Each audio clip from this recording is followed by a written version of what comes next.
Sahabat Mas Berlian, bertemu lagi di channel UMKM Emas pertama di Indonesia adalah channel Niaga Emas. Ini tidak bicara tentang investasi, apalagi edukasi belaka. Hari ini kita akan bicara tentang bagaimana strategi epik penjualan emas.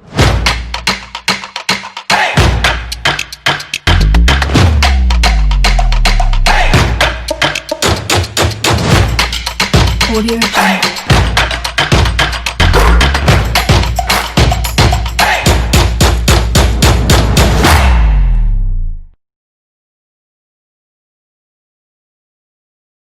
Sahabat Mas Berlian, hari ini kita akan bicara mengenai penjualan. Sebelumnya bicara tentang produk, bicara tentang toko, bicara tentang hal-hal yang kaitannya dengan UMKM.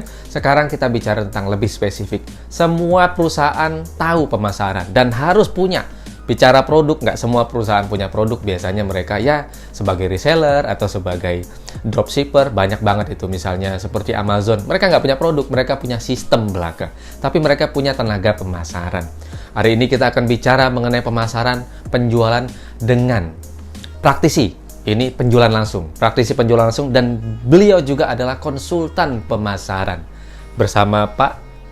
Halo, sahabat Mas Berlian, dengan saya Miftah.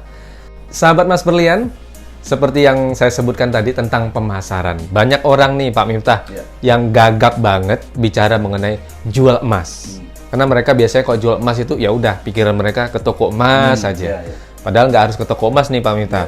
Nah, gagap itu membuat orang itu merasa bahwa sangat awam banget tentang emas dan mereka sepertinya nggak pantas itu jual emas. Padahal mereka itu konsumen biasa. Padahal bisa loh.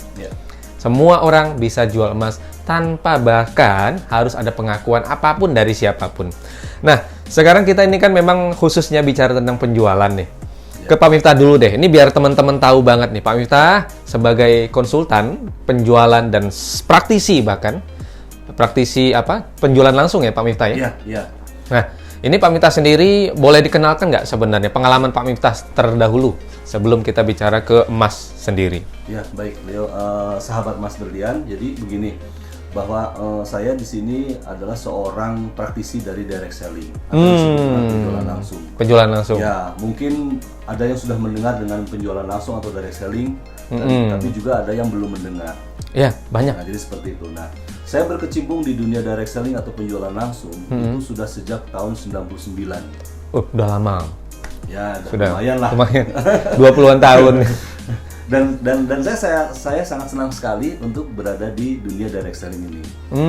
Karena begini, dulu waktu sebelum saya masuk ke dunia direct selling, itu saya punya pemikiran bahwa yang namanya berbisnis itu harus memiliki modal yang besar. Tapi itu memang fakta. Faktanya begitu ya. Fakta. Dan seperti yang tadi Leo sampaikan juga, bahwa yang namanya orang ingin berdagang atau jual beli emas itu selalu identik dengan toko emas. Ya kan, berarti itu juga memerlukan modal yang besar dan juga memerlukan keahlian. Betul. Nah, sama pada saat itu sebelum saya masuk ke dunia direct selling, saya sebelum tahu saya ingin sekali memiliki sebuah bisnis. Tuh. Saya ingin sekali memiliki sebuah bisnis, tetapi saya tidak memiliki modal. Yang pertama itu, saya tidak memiliki modal. Yang kedua, saya harus memikirkan bisnis apa ya, produknya apa. Yang ketiga, pastinya kalau yang namanya sebuah bisnis, apalagi di sini kita sebut dikhususkan lagi ke perdagangan, itu harus memiliki lokasi yang strategis. Tuh, biasanya begitu ya? Ya, toko lah misalkan seperti itu. Saya waktu itu akhirnya kayaknya lupain deh berbisnis. Akhirnya ini trauma sendiri ya? Bukan trauma, jadi istilahnya gini. Kayaknya nggak mungkin deh saya berbisnis. Itu gitu. Dia. Akhirnya saya ya udah jalan aja menjadi seorang karyawan. Tetapi hitung punya hitung, bukan saya tidak bersyukur ya. Iya. Jadi hitung punya hitung, ternyata kok gaji penghasilan saya segini-gini aja. Begitu saya kepengen penghasilan yang lebih besar, itu kayaknya susah gitu ya. Beda dengan kalau bisnis kan? Beda, kalau bisnis beda. Akhirnya saya cari informasi, cari informasi. Ternyata ada sebuah cara di mana saya memiliki bisnis tanpa modal yang besar. Tetap modal harus ada. Tanpa toko bahkan. Nah, tanpa tempat, Tuh, produk sudah disediakan. sudah disediakan.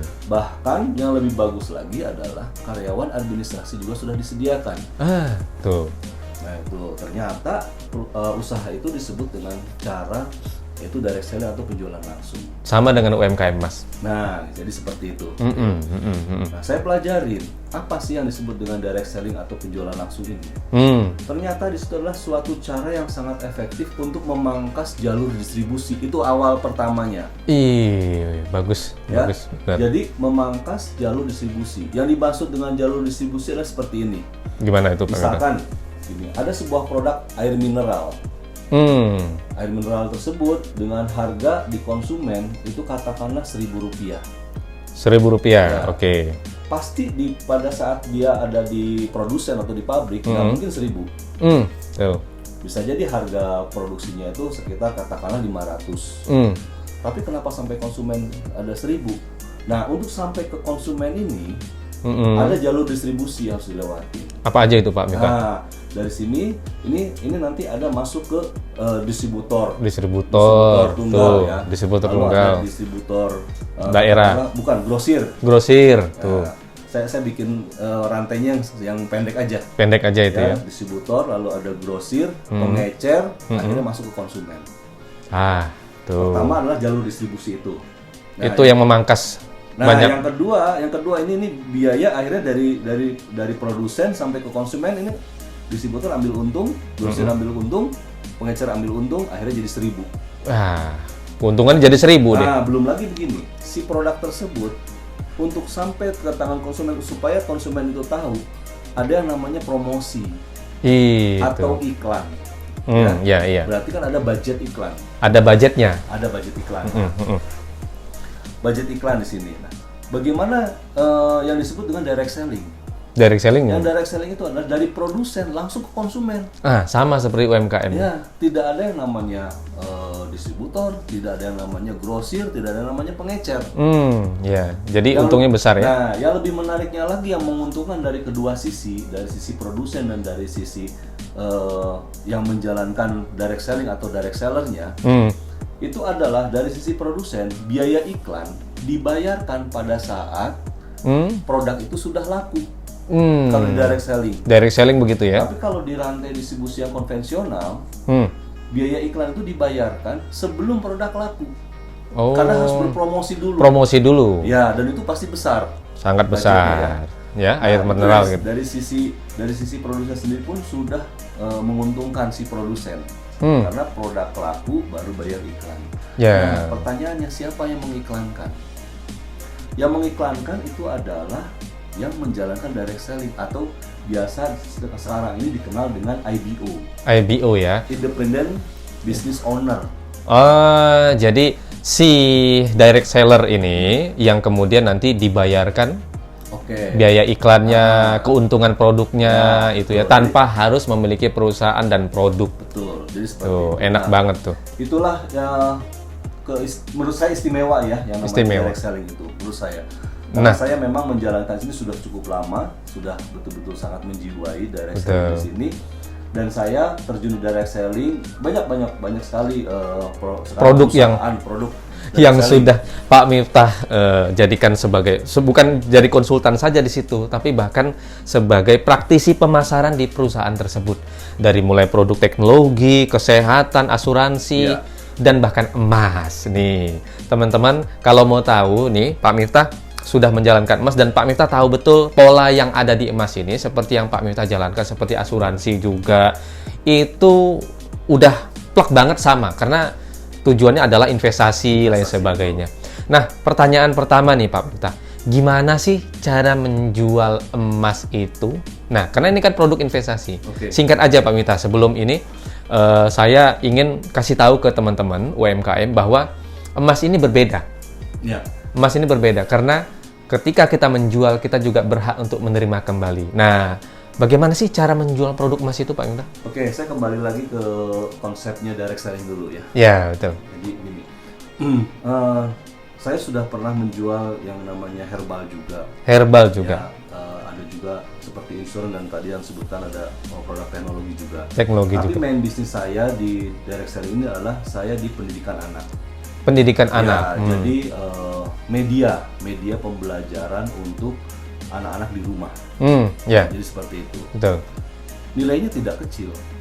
Nggak kecil Nggak nilainya. kecil nilainya. Hasilnya? Ya, Oh, maksudnya nilai barangnya. rupiahnya, barang yang dijual itu tidak kecil. Besar. Dan sekarang kalau kita bicara buku di Gramedia atau di toko buku lah, Iya, iya. katakanlah, itu harga buku 100.000 saja sudah dibilang mahal. Ya kan? Betul, Nah, betul. sekarang buku saya media ini itu paling murah itu 3 juta. Bahkan puluhan juta. Bahkan sampai puluhan juta. Nah, tapi dengan konsep direct selling itu banyak orang yang tertarik. Tuh, ilmunya ada. Nah, apa hubungannya dengan emas nih? Iya. Apa hubungannya dengan emas? Kalau buku perlu edukasi yang Edukasi. mendetail. Benar. Tapi kalau emas, siapa sih yang nggak kenal emas? Ya kan? Iya, betul. Siapa yang nggak kenal emas? Saya survei itu semua orang kenal emas. Udah mudah ya? Ya, semua orang kenal emas, tahu emas, dan tahu nilainya, dan tahu juga keuntungannya. Oke. Ya. Tapi banyak orang yang masih berpikir bahwa emas itu sesuatu nilai yang tinggi sehingga kalau saya beli emas itu mahal. Padahal sekarang bahkan teman-teman kalau mau tahu, ini kita sudah launching yang produk 0,025 terkecil di dunia, emas mini yang harganya itu 30-an ribu yang sudah bisa dijadikan hadiah ke semua sanak saudara, teman-teman lain sebagainya. 30.000 doang sudah bisa ini. Kita launching nih. Sudah launching ya, teman-teman silakan nanti membeli langsung ke distributor-distributor kami seluruh Indonesia. Padahal ini ya, emas itu dulu pikiran lamanya adalah mahal. Sekarang enggak lagi seperti itu gitu. Nah, terus yang selanjutnya adalah saya juga sebelum saya terjun di UMKM emas ini, saya berpikir saya pengen juga berdagang emas, tapi ya itu tadi apa itu? perlu toko, perlu modal. Ternyata kan ada UMKM itu semuanya tidak perlu. Tidak perlu. Ya kan? Nah, kalau nggak ada toko nih, Pak Miftah, nggak ada toko, bahkan barangnya nggak ada, ya kan? UMKM emas ini, distributor kita seluruh Indonesia itu bahkan mereka nggak perlu menyediakan barang lain sebagainya. Perusahaan yang kirim emasnya mereka cuma menyampaikan saja. Nah, pertanyaannya begini nih, Pak Miftah, sebelum mereka kemudian aktif dalam penjualan, gimana caranya orang itu percaya bahwa mereka adalah penjual emas? Oke, begini, sahabat Mas Berlian ya. Saya melakukan hal-hal yang sederhana. Yang pertama adalah yang paling sederhana bahwa kita harus bangga dulu dengan apa yang kita bawa, produk ini. Gitu. Jadi kemana-mana setiap hari kita bicaranya apa? Emas. Kita bicara mengenai emas. Ke siapa saja? Ke semua orang. Tidak peduli dia itu siapa. Nggak peduli. Nah, yang paling pertama yang saya lakukan adalah ke keluarga saya dulu. Dan itu bicara emas terus? Bicara emas terus. Bagaimana kita kalau memiliki emas itu punya keuntungan, investasi emas itu mudah. Nah, gitu. Seperti Dan itu. yang namanya emas itu mudah liquid atau mudah dicairkan. Dan emas itu akan membantu kita untuk pada saat-saat sekarang ini, saat krisis. Saat krisis bahkan emas itu naik banget nih, teman-teman. Harganya melonjak tinggi loh, Ya, Pak Miftah. betul. Nah, ini kan mereka ini kadang-kadang ini ada yang nggak pede nih. Mereka percaya apa enggak gitu ya. Nah, akhirnya kan kita diminta untuk berbicara mengenai emas terus. Ya. Tapi juga menggali tentang emas itu sendiri ya. Ya. Tentang apa? Product knowledge-nya ya, Pak Miftah. Yang dimaksud dengan kita bicara emas terus adalah kita itu membranding, memperkenalkan, menjiwai diri kita. Kita memperkenalkan ke setiap orang bahwa ini loh saya. Kalau Anda butuh emas, datanglah ke saya. Nah, supaya orang tahu dan percaya, nah, kita tuh harus betul-betul memiliki kemampuan product knowledge. Oh, makanya dulu Pak Miftah dibilang sebagai ahli pertanian dulu ya. Nah, gini, contoh, saya dulu pernah bergabung di sebuah bisnis direct selling yang menjual pupuk organik. Saya dalamin produknya, saya pelajari semuanya detail. Terus saya juga berbicara terus ke petani dan sebagainya. Terus saking detailnya dan saking saya menguasai itu, akhirnya saya dijuluki sebagai seorang insinyur pertanian, padahal saya nggak sekolah.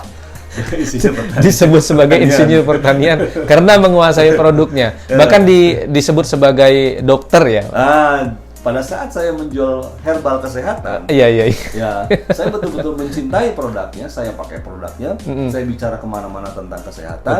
Betul. Akhirnya banyak orang yang memanggil saya tabib, teman saya dokter. Nah itu untung nggak dukun ya Pak. Untung nggak dukun. Nah ini teman-teman, gimana kita nggak cinta sama emas? Penjualan emas itu memberi solusi buat diri sendiri dan orang lain. Nah teman-teman, agar supaya bisa dipercaya ini, jual diri dulu. Betul, dalam tanda kutip ya. Dalam tanda kutip, jual diri artinya memberikan gambaran bahwa kita ahli di situ, sehingga orang bukan hanya membeli, tapi juga konsultasi. Karena yang paling mahal itu bukan produk, tapi pelayanan, teman-teman. Nah, itu kan mereka sudah beli nih, Pak Miftah. Caranya mereka tetap repeat order gimana nih, Pak Miftah? Oke, saya pakai konsep yang sebenarnya ini sangat sederhana, tapi juga di sini akan menguntungkan kedua belah pihak. Maksud kedua pihak itu siapa? Kita sebagai penjual dan juga konsumen yang sebagai pembeli emas. Nah, jadi di sini perlu adanya edukasi. Sederhananya gini lah, membeli emas itu untuk apa? Untuk investasi atau tabungan jangka pendek atau jangka panjang. Nah, jadi saya buatkan program. Harus ada program ya? Ada program. Nah, saya buatkan program yang sederhana. Misalkan program tabungan pendidikan anak. Oh gitu, ya. Sama-sama kita tahu ya, sama-sama kita tahu bahwa yang namanya pendidikan itu makin hari. Iya, bener banget teman-teman, bener. Gitu, misalkan ada sebuah keluarga ya, yang dia itu memiliki anak balita. Anak balita. Let's say mungkin 1 atau 2 bulan bayi. Mau merencanakan pendidikan anaknya itu kurang lebih 4 tahun lagi. Nah itu gimana? Ya, jadi saya survei berapa 4 tahun yang akan datang itu seorang anak masuk sekolah TK. Biayanya ya? Biayanya. Misalkan 4 tahun lagi itu katakanlah masuk TK itu 25 juta misalkan. Nah dari 25 juta ini saya hitungkan bagi, jangan 4 deh, lebih mudah supaya mudah ya, supaya mudah nih. Nah, jadi bagi 5 deh. Oh bagi 5. Kamu setiap tahun itu 5 juta nabungnya sekeluarga ini. Iya. Dari 5 juta dibagi lagi ke 12 bulan. Oh iya. 1 bulan berarti harus nabung untuk biaya pendidikan ini berapa? Kurang lebih sekitar 400-an. Let's say 450.000. Tuh. Nah, saya konversikan yang cocok konsumen ini beli emas yang mana rutin setiap bulan. Itu dia. Saya konversikan ke produk saya, produk emas saya. Betul. Seperti itu. Nah, itu contohnya sudah ada sebenarnya. Itu banyak sekali. Ada ibu yang dia berencanakan anaknya harus jadi dokter 10 tahun ke depan. 11 tahun lah. Nah, dia kemudian simpan emas sekian, dia tunggu 11 tahun, itu biayanya kan sudah naik berkali lipat. Itu sudah nutupin biayanya. Untuk anaknya, untuk kosan anaknya, dan DP mobil. Luar biasa. Dengan emas aja. Jadi teman-teman jangan lupa, beli emas itu kecil-kecil saja, lalu tukarkan menjadi emas antam seperti ini. Nah ini di mana cara seperti ini adalah di distributor kami, di lingkaran kami, atau di jaringan kami, di Emas Berlian Corporation. Hubungi tim-tim kami atau beberapa ini di sini, di website kami, di emasberlian.co.id. Nah, ini kan dia repeat order deh. Repeat order ini mudah nih Pak Miftah. Ternyata orang beli emas itu repeat order Pak Miftah juga. Karena setiap bulan itu mereka mau beli, makanya enak nih. Emas itu nggak perlu orang itu harus repeat order dipaksa. Ya, betul. Nah, udah enak tuh, apalagi pakai cara-cara program. Ya. Luar biasa banget, karena potensinya pembeli emas itu adalah mereka yang semua pegang uang. Iya, betul. Karena emas ini pengaman harta, pengaman uang kita, teman-teman. Nah, ini mereka sudah repeat order nih. Kadang-kadang mereka nggak mau repeat order, gara-gara kita nggak punya hubungan baik nih. Dia lari ke orang lain nih, Pak Miftah. Gimana caranya kita bisa menjaga hubungan baik dengan konsumen kita? Oke, jadi gini. Sederhana banget langkahnya. Nah, tuh. Pertama-tama tadi kita membranding diri. Orang kenal dengan saya sebagai seorang penjual emas, ya, UMKM emas. Tuh. Nah setelah itu orang beli dari saya menjadi konsumen. Jangan tinggalkan konsumen kita. Tuh, ya itu. Apalagi sekarang teknologi canggih banget. Iya. Medsos banyak, ada WhatsApp, iya. ada apa segala macam, seperti Instagram segala macam. Iya betul. Ya jadi kita minimal itu seminggu, 2 minggu sekali say hello lah. 2 minggu sekali ya? Say hello lah, apa lewat WhatsApp. Oh itu 2 minggu sekali nggak? Ya, kalau 1 hari mah itu mengganggu. Ya mengganggu. Kalau saya lebih detail lagi. Gimana? Saya lebih detail lagi.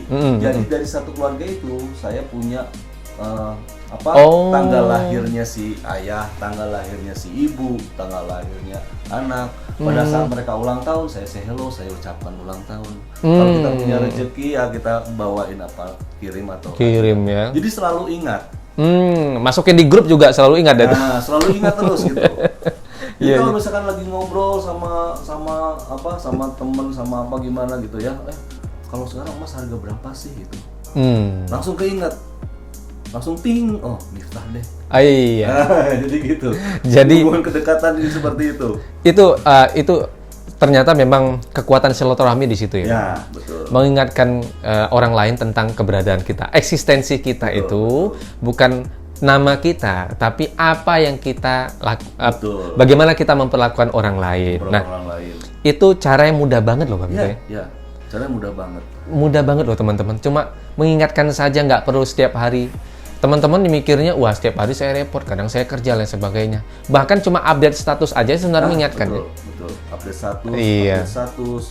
Lalu kita juga ngundang, sering menyapa, mengingatkan. Iya, ngundang di acara-acara, misalnya acara yang kaitannya dengan emas lah, misalnya ya apa ya, tentang saving ya, kemewahan, tentang keuangan. Nah, itu ada kaitannya ke sana. Itu ya. Jadi itu kan kita di situ ya, Pak Miftah ya. Orang repeat order terus-menerus dari konsumen yang sama. Memperluas jaringannya ini menjadi persoalan lagi. Biar supaya konsumennya tambah gitu loh, Pak Miftah. Gimana Ada hubungannya dengan kedekatan kita dengan konsumen. Itu kuncinya gimana? Pada saat konsumen itu, tadi saya sudah sebutkan, pada saat mereka si konsumen lagi kumpul dengan saudara, dari temennya, berbicara tentang misalkan sekarang apa ya investasi yang enak, emas aja, dia langsung ingat saya. Nah itu udah salah satu keuntungan kita dekat dengan konsumen. Dan dari situ udah bisa kita memperluas jaringan. Dia nanti kasih tahu orang lain, kita rekomendasikan, atau kita juga bisa minta rekomendasi. Nah, cara-cara meminta rekomendasi nanti nanti ada caranya kita. Yang penting gini, yang penting adalah kita setelah dikenal dan kita juga setelah memiliki konsumen. Iya, betul. Ya, jangan pernah tinggalkan konsumen, dekat-dekatlah dengan konsumen. Apalagi konsumen yang udah punya program setiap bulan itu dia repeat order, kita ingatkan segala macam itu. Kita perluas jaringan. Kita perluas jaringan dengan apa? Dengan minta referensi, minta referral. Itu ya. Lalu juga seperti tadi bahwa kita selalu diingat oleh konsumen kita. Itu secara tidak langsung nantinya akan jalan sendiri. Iya. Dengan adanya program bahkan ya. Betul. Kayak arisan nih. Kita kasih tahu distributor kita bagaimana caranya mempresentasikan arisan. Karena arisan itu membawa referensi yang lain. Kita presentasikan gimana pola arisan kita dalam emas mini seperti ini. Emas mini ini bisa menjadi pola arisan karena dia ini kecil. Nanti kalau dikumpul-kumpulkan besar jadi emas antam seperti ini, teman-teman. Nah, itu kalau si konsumen tertarik, kita minta dia untuk mencari teman-teman yang lainnya.